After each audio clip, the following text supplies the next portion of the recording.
for its workers. These assets are what make a multinational so productive and so able to pay higher wages. In the canteen, I talked to some of the workers during their lunch break. I was planning to go to Korea, so I had a break. After 2 years, I decided to come back to the factory because the company was good and produced good high quality. The management was also very good, so I decided to stay.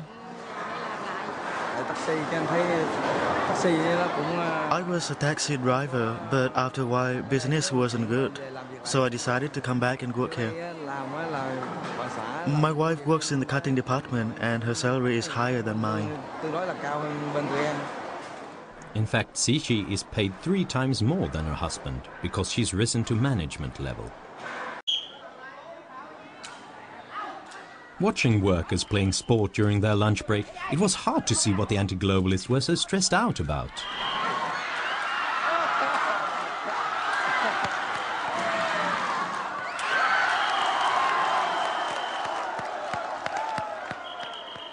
When I go out into the local community, I get asked 2 questions. One is, when are you going to expand so you can provide more jobs? And 2 is, can you provide my relative or friend a job in one of your factories? There's a very high demand for these jobs in Vietnam. And what we're seeing now is workers from other parts of the country starting to migrate down to the south, looking for jobs like this. I wasn't the only one touring the factory. While I was talking to Lalit, Mr. Kiet, the owner of a smaller local sweatshop, was also visiting. Doris Bungag, Customs Relations Manager, was showing him around. This is a mini park. We constructed it for our workers. This is not for reservation for the new expansion? No. That's really designed for our workers to stay and relax during their break. This is a part of our expressing our gratitude to our workers. One of the other things we've tried to do is really open up to outside visitors and have them make up their own minds about what we've been doing. Last year, Vietnam had over 1,000 external visitors to our contract factories. And these included college students, diplomats, non-governmental organizations, other businesses. So we have a whole plethora of people coming through all our factories, trying to understand what we do, trying to learn from us, and trying to understand the challenges we face as a global brand. So, Mr. Kit, this is our innovation class. Yes. It's off-the-job training for Vietnamese middle managers. Yes. And how long for one training course? One training course is 3 months. I see. Yeah, 3 months course. I see.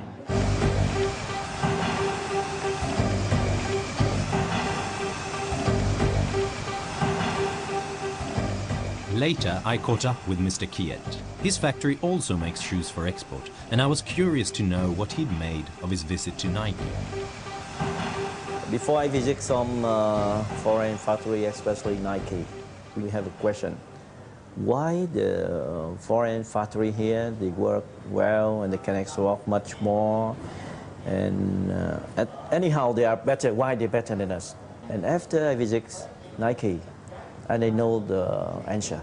Management from Nike factory, they know how to make the worker happy. And I recognize that the productivity not only come from the machinery, but also come from the satisfaction from the worker. So I mean, for the future factory, one of the points we should concentrate is our working condition. So you see, this is the land is ready for construction. Mr. Kiet had already begun building a new factory. The competition for labor that drives up wages and conditions is already starting here in Vietnam.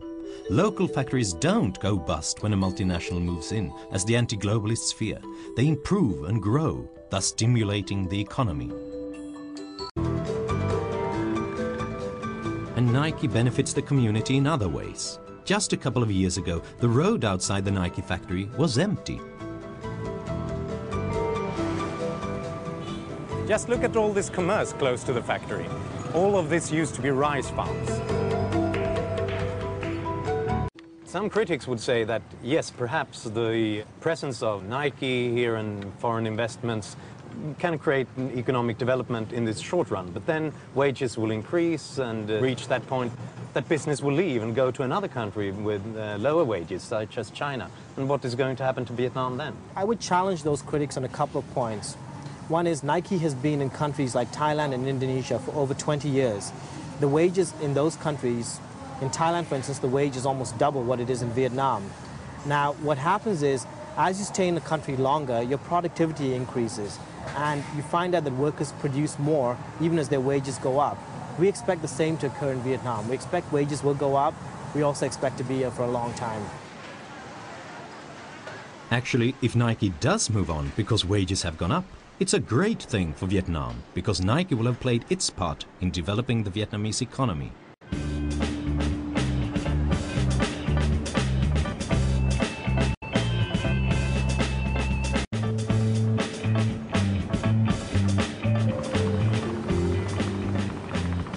And it's those hated multinational corporations and sweatshops that are helping Vietnam to become rich. In just 15 years, the Vietnamese economy has doubled, and the amount of people living in absolute poverty has halved.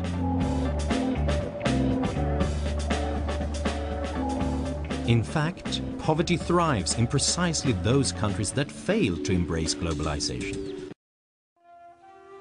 Kenya, East Africa. Just 50 years ago, Taiwan was as poor as Kenya, but the Taiwanese are now 20 times richer, whereas 1 in 3 people here still lives in absolute poverty. People here are poor because Kenya closed its doors to globalization.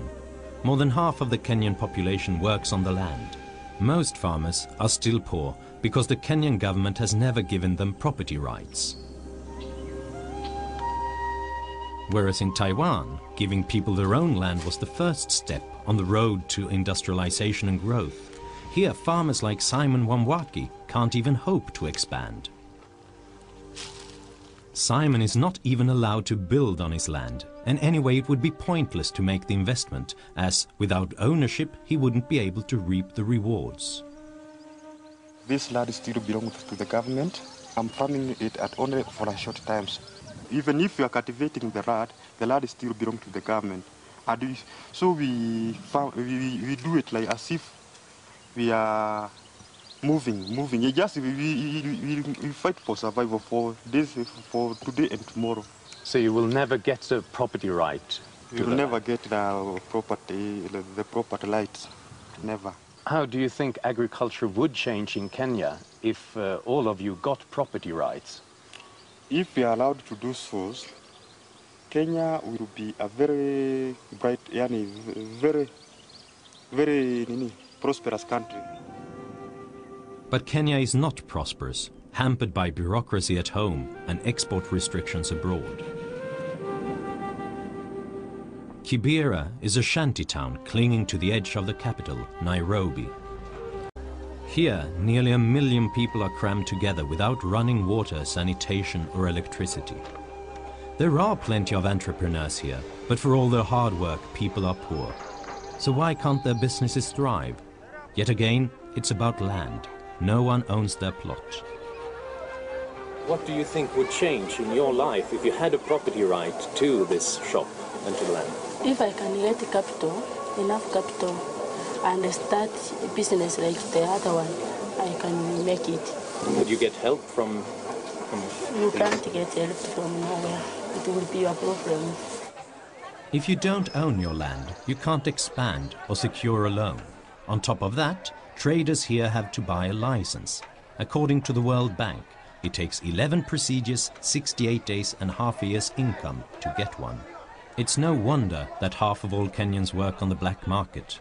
What the people here demonstrate is that Kenya can't grow. Given the barriers they face, none of them can build their businesses, so capitalism can't take root. If you have no money, the government won't give you a license. You have to give them money and then they give you a license. But the money is needed to build things like a roof over my head and other things. Everything depends on money. If I obtained a license, I could build, I could buy boxes. Do you see this dust? If I had boxes, I could sell samosas from now till night.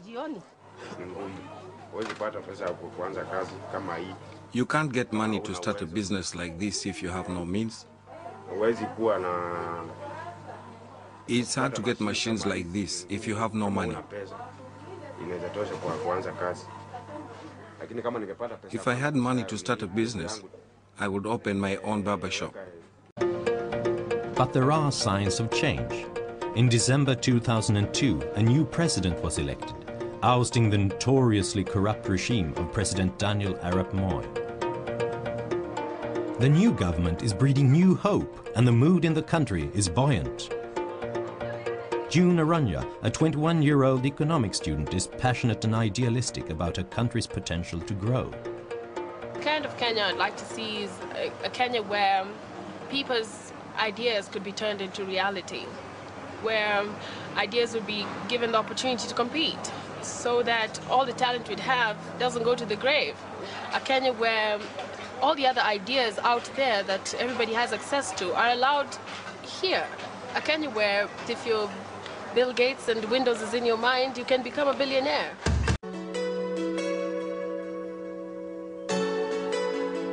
Even if Kenya did away with all its restrictions at home, there remains another vast barrier standing between it and the prosperity that globalization could bring.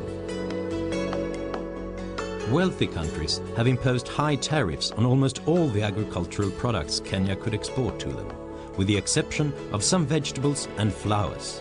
In the case of flowers, the European Union agreed to keep tariffs on Kenya's flower exports low. The result? Kenya has become the leading exporter of cut flowers to Europe. Currently we are selling to the European Union mostly, that is in Netherlands, Germany, Sweden, Switzerland, the UK also. We also sell to the United Emirates and also to the Americas. Jane is the export manager here. I asked her what would happen if the European Union stopped giving the flower industry specially low tariffs. That means that the farms would all perish. I mean, it's a disaster to the industry because right now the margins that we are having are very small, and whatever we are enjoying right now is because of the duty that has been reduced for us. That means if you put the duty, that the farms will certainly not operate, will all close down, and the social impact on that is terrible. The European Union has reduced tariffs on flowers. What would happen if they reduced and abolished the tariffs for all other goods and allowed all of them into the European market? Then the economy in Kenya would do so well.